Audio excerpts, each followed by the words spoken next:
Hey, hello, good morning. Um, in this video, we will cover the core syllabus. Maybe later in this video, we'll talk about the class policies, and then what are the interesting topics that we might be covering all throughout the entire semester. So this course is IT 110, Web Systems and Technologies. So, unsa ang iyang prerequisite? It's ITE 16. Um, so ITE 16 is, I guess, database. So students are expected to have a background of those technologies like the MySQL, PostgreSQL. So, di na ta kuan diri ha, mag-cover pag mga fundamentals and up to advanced um, techniques on structured query language. So this course is effective for the first semester academic year 2026 and 2027. So our learning and resource needed would be, of course, for face-to-face, we need a classroom, audio visuals, a projector, smart screen, laptop, and internet. So the credit units would be lecture for about 2 units and laboratory for 1 unit. Total contact hours. So since 2 units man, so not a lecture 2 units man lecture, so would be much um we'll communicate or we'll contact much more on lectures. Much of our activities will be on lectures, and laboratory would be 36 hours compared to the lecture. Just 1 unit naman ang lab. Need yun siya heavy discussions somehow this course. But in terms of our curriculum style, it needs to assess students, need to gauge their output. So expect, but for every lecture, there will be a lot of quizzes, oral recitations, and especially lab activities. Those, katong kung ano na yung mga sections nga TBE pa yung nakabutang, don't worry about it.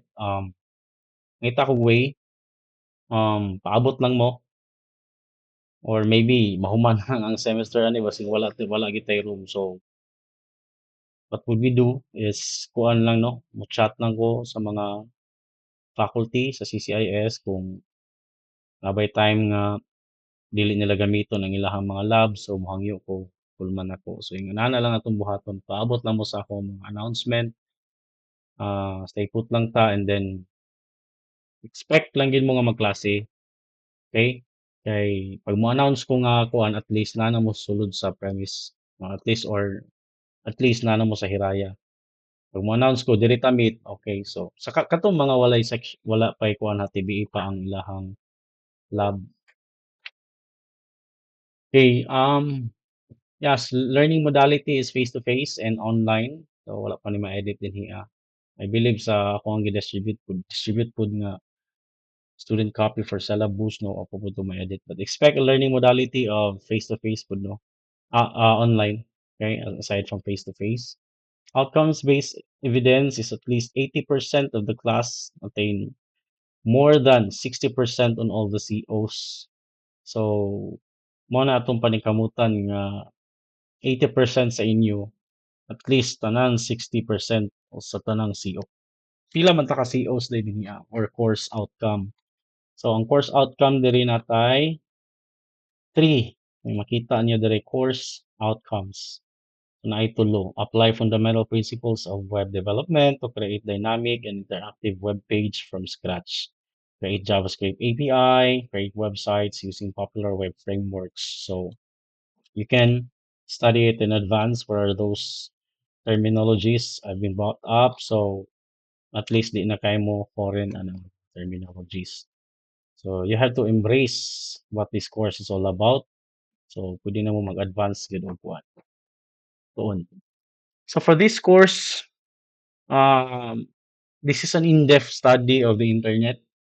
I don't know you're familiar with internet, so ato nang i-discuss thoroughly, no? But the internet is a global networks. It's a network of networks. So kung kita kag network compositions of network media, mga wires, no? Switches, all those things, all those stuffs, no? But kung mayroon kag internet, totality sa tanang networks. That's it. Without those network medias, mga wires, mga cables, so wala internet. Who owns the internet? You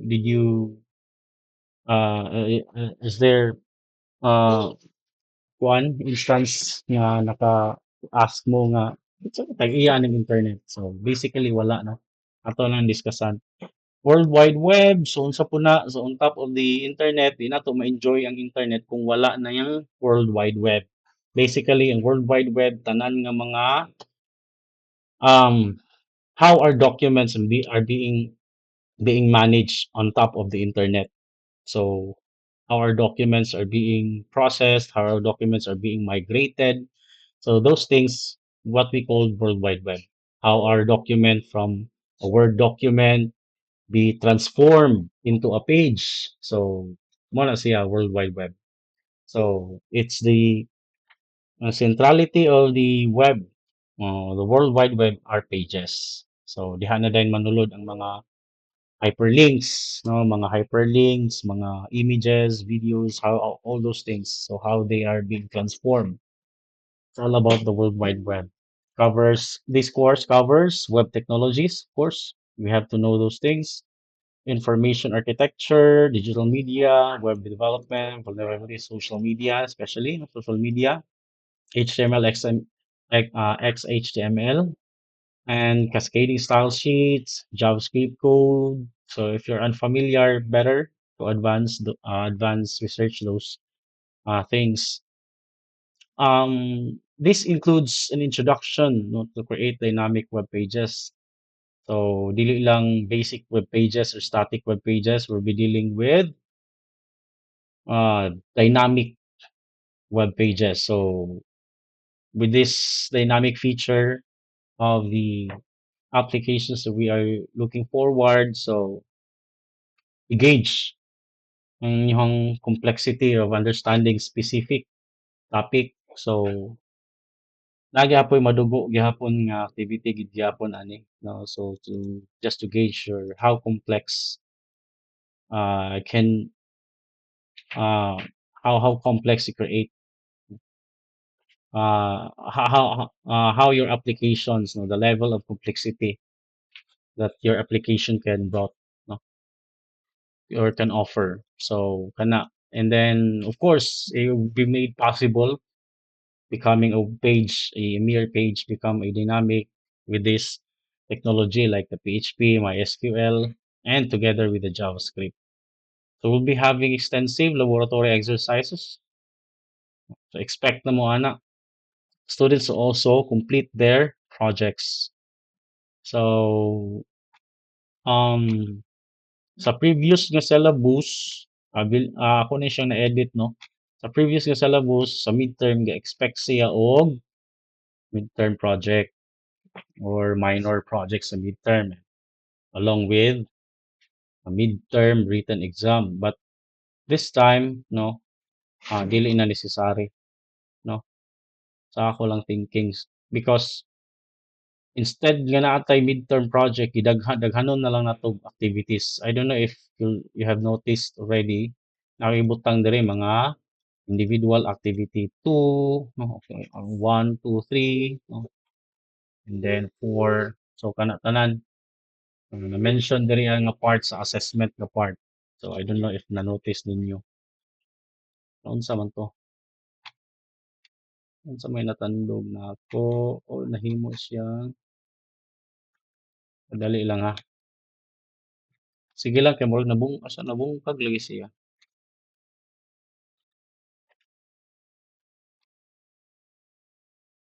Sige lang ato lang nagkuhanon. Sige, naman talapit. Sige, mao to no. The course will utilize the University Masaw LMS course and the Google Classroom as an alternative. So to distribute lecture materials. So every topic will be provided. So every topic will be provided with lecture videos, and every week each faculty will hold consultation meetings online. So siguro mag-upload lang ko og PDF or image na naka-indicate dito kung consultation hour. Um, every topic will be provided with lecture videos. So since kulang-kulang gid ang ato ang kuano um TBA ato ang mga rooms, so expect na lang gid mo nga na yung pre-recorded videos akong ipang-upload, and then when we have time ngita tag paagi nga makakita gid tag kuan, and then we utilize the time dayon. Okay? Google Classroom, Facebook group chats are utilized to disseminate announcements and do consultation discussions. So, yeah, expect pag-memorize mo sa mission and vision ha. So, with the mission vision that we have and the graduate attributes, so na institutional outcomes. The institutional outcomes basically is aligned with the vision and mission. Let's read it. So, transformative leadership and stewardship. The CSC1 applies advanced expertise in addressing complex societal challenges as a transformative leader and purpose-driven steward. Research innovation enterprise. CSC1 produce quality research outputs, applies innovative thinking, and develops entrepreneurial solutions that address regional and global issues in pursuit of sustainability and economic advancement. So, institutional outcome is set.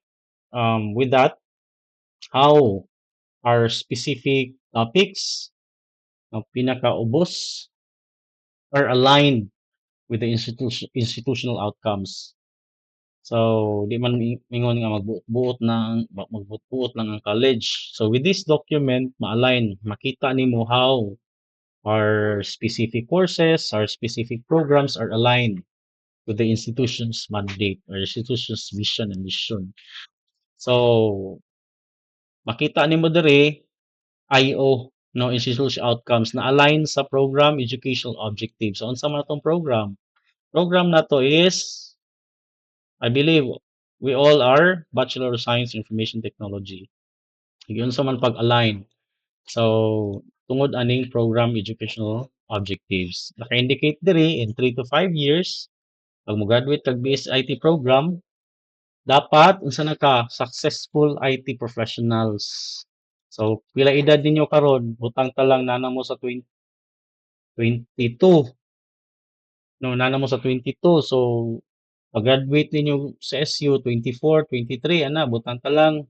So, 3 to 5 years unsa 27 years old na mo ana, 28. So, dapat mga successful IT professionals na mo with competency in understanding, analyzing, designing, and applying information and communication technology, innovative solutions to organize and community development. Number two, dapat service-oriented pod mo at the same time. Exhibits moral uprightness, upholds ICT standards, playing a responsible human capital, contributing to the development of a human cultural community. So, with the mindset of being a graduate of Caraga State University, you hold the value of being upright, no? Being playing standards, no? Applying standards of the ICT. Number three, can adapt to changing IT environment by pursuing advanced studies, trainings, certification, or multidisciplinary work. So, dili pasabot mag-graduate mo, okay na dayon. Human lagi ko college, mag-graduate, wa lagi ko, di lagi ko mabasa og libro, di lagi ko magtuon og code. Dili oy, dapat adaptive ta because we are all IT. This kasabot naman mo sa environment no, mo pagani pagtuon yung technology lahi na napoy lahi nga version, na napoy mas nindot. So dapat kabalo ka. Kung unsay mas nindot, mas maayo tun-an, makabalo gyud ka ana, no? Kalo ka ano aman ka ma-force nga makabalo ka ana. Dapat mag-enroll kag mga taas-taas na nga mga programs and courses, no, dili magpabaya, dili pasabot kay graduate na, di na mo eskwela, eskwela lang gihapon, no? Wala man ko nagpugos, but I am just giving you an encouragement. No? Learning doesn't stop in your college days, college life. So, pag-graduate, I advise you, highly recommend, nga mo pursue pag-iyog MS. Eh, base hindi ay, no? Minimum requirement na ra ba karon ang masteral, dili pasabot nga graduate na kag college, okay na tanan. Naay mga institution mag-require pag-iyog mga at least, no, master ka. Okay? So, labi na kaning IT, no, broad man siya. O, grabe man kaayo ka, daghan kaayo kay kinahanglan i-achieve, i-accomplish, i-learn, no, i-adapt. So, IT is broad. It's normal nga naa siya masteral. Okay, so kana, no, ug naay mga available trainings ayaw kuan like hadlok enroll gyud ana, sulod gyud ana, participate ana nga training. And then yung mga multidisciplinary work kay lahi ra bang IT kay multi-adaptive ra ba, pwede i-insert sa tanang klase nga mga kuan, unsa may tawag ang area of knowledge, no? Pwede i-insert dito ang IT, dili tabas-tabas ning IT. Tanan pwede naay di bale naay avenue ang IT for all. So, di kita mahutdan, no? 3 to 5 years after mo graduate mo, ay mo pag-ingon nga, magbasak na lang ko. I'm not saying bad ang magbasak. With the program that you have, ayaw i-waste tong time, ayaw waste ang imong pagka-IT, no? Dapat magamit pod sa IT pod, no? Same disciplinary work, okay? Ma-apply mo pong IT sa other works. So at least IT gapon, okay? So kana that is how our program being aligned with Caraga State University's mandate or institutional outcomes or envision mission. So, giunsa man pod no nga ang atuang um ang atuang mga course outcomes nga naka-indicate dinhi ana CO1, CO1, CO2, CO1, CO2, CO3. So, gi-align na carefully, no? Unsa na nga mga topics yun sa pag-align sa atuang program educational objectives. So diri na sa kani nga section nga ang program outcomes, no, aligned sa PEO. No? Aside sa program educational objectives 3 to 5 years na po tay program outcomes, no. Forget na muna yung CO1. So let's dive into program outcomes. Lahi po na sa program educational objectives. Kaya ang program educational objectives 3 to 5 years after ka pag-graduate. Kaning program outcomes, no, pag-graduate gid nimo, no, unsa dayon analyze complex program right after ka mo graduate, unsa ang outcome, no, mo ni siya 5 ka buok, unom, okay, and giunsa po ning unom pag-align diri sa PEO. So mo ni siya, no, naka-highlight dinhi. So after ana, no, naa dayoy course outcomes. So giunsa pod pag-align ang course outcome padulong sa program outcomes, dinhi siya gi-align. So it proves nga our topics na naka-indicate nga CO, unsa dayon diri ma-align nga mga topics, di ba? So kana. So yeah, sa kay nay bata nagsamok-samok diri. Sige, so mao ni nga mga topics, no, and mao ni nga mga teaching activities na ato ang i-cover. Just consider ko ano these topic learning outcomes dinhi. Say for instance, we have a topic about the overview of the internet, the web, and the HTML. So basically, you will learn about HTML, different web technologies. used in developing web application. Okay?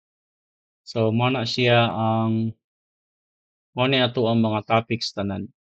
So, nakaklase ko sa isa ka section natin gi-mention about AI automation but um sa ka-heavy sa ato ang topics dinhi ano and sa kadaghan natong mga activities undergo, I think tan-awon lang kung napatay mabilin nga time, siguro ato 'tong i-insert ang AI automation para dili na later niyo found out ba nga naday mga technology sound pag-integrate sa inyong na application nga nabuhat later of this course. So I believe, I'm confident na later later sa semester agin mo yung application nga you can say you're proud of, no? Pwede na mo ipanghinambog okay running na na siya makahuman kag application pwede gani nimo ibaligya. Okay? So say inventory system mahimo ka na web-based nga inventory. Okay? So, okay? And then um kung imong mabantayan no each COs comprises of different topics, di ba? Bali ani CO1. So unsa man pod during pag once i-compute na inyong grade, yun sa man pod pag-compute sa inyong grade base ani nga mga CO kay as mentioned dapat tanan CO above 60% ka. Kay kung naay at least isa ka CO below 60 ka natay intervention nga buhaton para lang gid mo pasar ka maningkamot ang faculty maningkamot pud ka i-achieve to siya. So bali sa CO1 na fall ka, na fail ka. So or wala gid ka abot no sa expected percentage. So ang tan-aw nato dito asa ka atong maghimo tag intervention, discussion ba ka ha and then hatagan din kag exam or quiz. So special quiz, di ba? So giunsa man pod no ang CO mag-distribute no, sa intero course. So for CO1 25% siya. For CO2, 35%, and then for CO3, 40%. So, makita ninyo ang mga activities. Dapat kana tanan, pasaron yun na siya.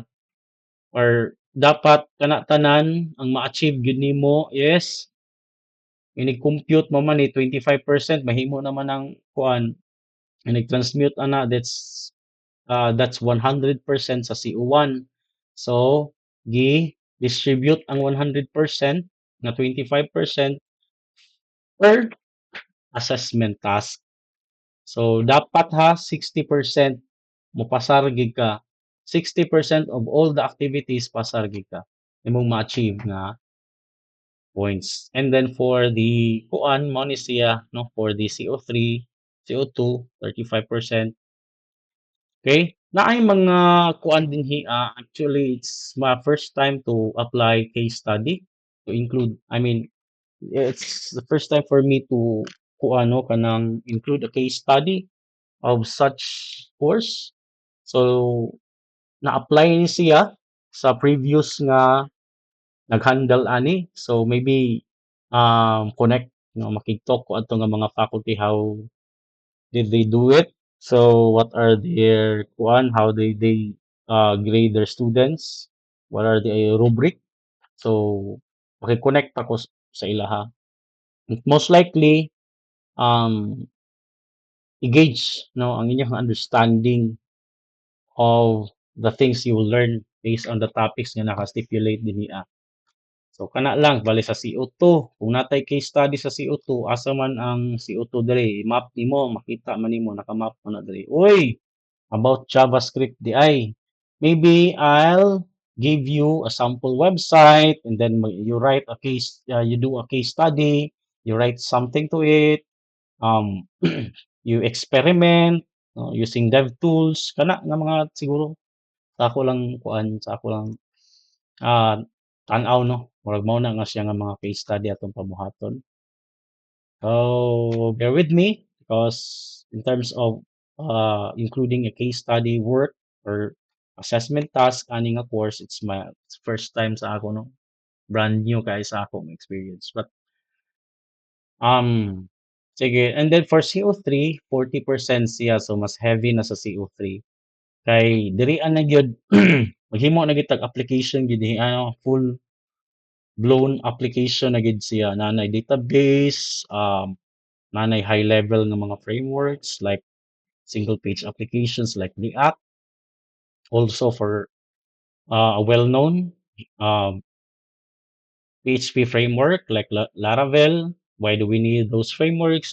Basically, nga kinahanglan pa man ta maka-learn ito. So basically, you will learn for this course in this course about those things, no? And then sige kung gusto mo mga kuan, references, online books na dinhi ano. For the class policies, okay, rubrics are presented to the class. So of course, kung natay mga activities no pangayo gid mo rubric kay para fair sa inyong part ba giunsa man ko paggrado ni sir. Mao na to, pasar na ko. Pila pod, ana ba? Makabalo ka. So, um, okay, rubrics are presented to the class or given together with the institution instructions of a particular assessment. So, siguro din lang kaya nato istriktuhon. Ay po kayo mo pag inistrikto po. Sa assignment, di na po siguro necessary nga napatay ko. Pero sa mga assessment lang yun ka ng mga, pwede na po ka na sa mga take-home activities. So you may ask your instructor the rubrics in case it was not given prior to giving to a project-based assessment, essay, case study, etc. So any student proven to have committed fraud following due process shall receive a failing grade for the course. So, unsa man ang mga committed fraud din so, won't allow no nga mangupya mo og dapat unique gyud ang imuhang submission. So, i-force gid nako nga ang student na gyud dapat output, no, dili pwedeng magsalig. Kay tan-awon nimo diri sa syllabus nag-indicate pa gid nako individual activity. Di ba sing daghan pa gyudayon mo imagination ba basi mosugot na ni si Sir Hangyoon og group activity. Di ko individual, okay? Sige, individual. So, kung magpagahi-gahi gid kag ulo, hala mangupya gid ka, siguro napay way nga sige kung ano nako.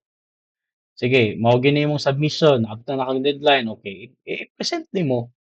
Akong ikuan, imong i-defend nga imuha gid nagi kay certain understanding, no? Akong i-gauge. Dapat mopasar gyud ka 60% o ana. So halso sulong gyud ta ka gyud. Dili pwede nga mangupya na lang ka, dawat limpyo, dili pwede na. Ay mo kabala ka kung maapsan mo sa deadline. So, paningkamutan na to, paningkamutan nga extend ang mga deadline, no? At least pag abot sa tumoy, grado na, diha na ka magkara-kara, wala na koy wala nagi kung ano, di nagi ka maka-argue nganong nabagsak ka, 'di ba? Kay daghan magkulang, no? Ay lang gyud mo kumpiyansa kung naay mga submission, hala submit gid mo. The smart people are the ones who make a task, who make kung ano, 1 week worth task in a single day. So, I believe on the saying, no? So, kung naay 1 week nga task, gihuman ra nimo 1 day, so you're the smartest in the room, 'di ba? Kung ang 1 week nga task gihuman pa gid nimo 1 hour, agkay ikaw na gyud pinaka-smart. Kung gihuman pa gyud nimo 5 minutes, plus kay gigamitan nimo AI, nahimo siyang possible, no? Pero kasabot ka ha, gigamitan nimo AI, wala ko nag-discourage ana, sige gamit mo ana. No, 1 week worth the task, gihuman na nimo 5 minutes, kay gigamitan nimo AI. You're the smartest? No, you're the wisest. So, kana siguro. So, drop your thoughts no sa forum nga attach with this ko ano post. Okay, no, sige, okay, I guess mao lang to, no, di naman kayo nato patas-on. So, siguro kung ano, activity ta next, in the coming week. So, mag-random call lang ko for the mission and vision. So, memorize lang ninyo ha. Basing na ako maghatag og extra points na for the oral recitation. Okay? Sige. Um, Isa pa man. Sige, sa class policies, sige, tungod sa kainit sa panahon, you can wear any dress you want. Kung pasudlon ka sa guard, pasudlon po ka. Okay? Sige, okay na ko ana. Pwede ra magchinilas. Sige, pwede magchinilas, no? Pwede mag-dog food. Yes, pwede mag-dog food pero ayaw pagkaon sa table sa lab, no? Kalayo lang. Pwede ka magawas kadali and then drink water, eat some food. Kana.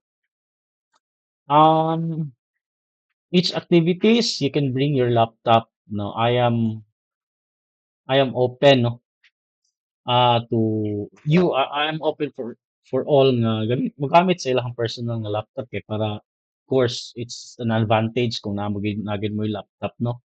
Kaya at least dili na ka magbalhin transfer sa imong mga resources, mga files nimo. Pag open sa imong laptop, sir, ready na dayon ko sir activity. So that's kuano, that's brilliant. That's a good advantage and I won't neglect those kuano people nga nag-put up og effort. No, pwede ka manghulam og laptop, much better na para kuano. So kay maingon mo, sir, sir namay kuan, sir namay computer. Kana na to utilize sir. Dili. Wa man ni na may mga activities nga dili mahuman sa isa lang ka session. So atong i-continue. So much better nga na gyud mo. Kung wala mo'y laptop, sige, pagdala lang mong FD. Kaya nindot man nato ang nindot naman so far no nindot nato ang mga nindot nato facilities, nindot nato ang mga computers dito. Dala mo flash drive at least 2 gigabytes na dito imong mga kuan, mga activities no, mga assignments, mga i-submit nimo nga mga documents, mga notes nimo. Ana ra pwede ra no. So unsa pa man, um, sige, mao to no. Thank you. Thank you for listening. Bata diri nga kuan no. Samukan kayo. Mao na ni si Colleen. Bye-bye guys. Bye-bye. Colleen, super mangita. Bye-bye.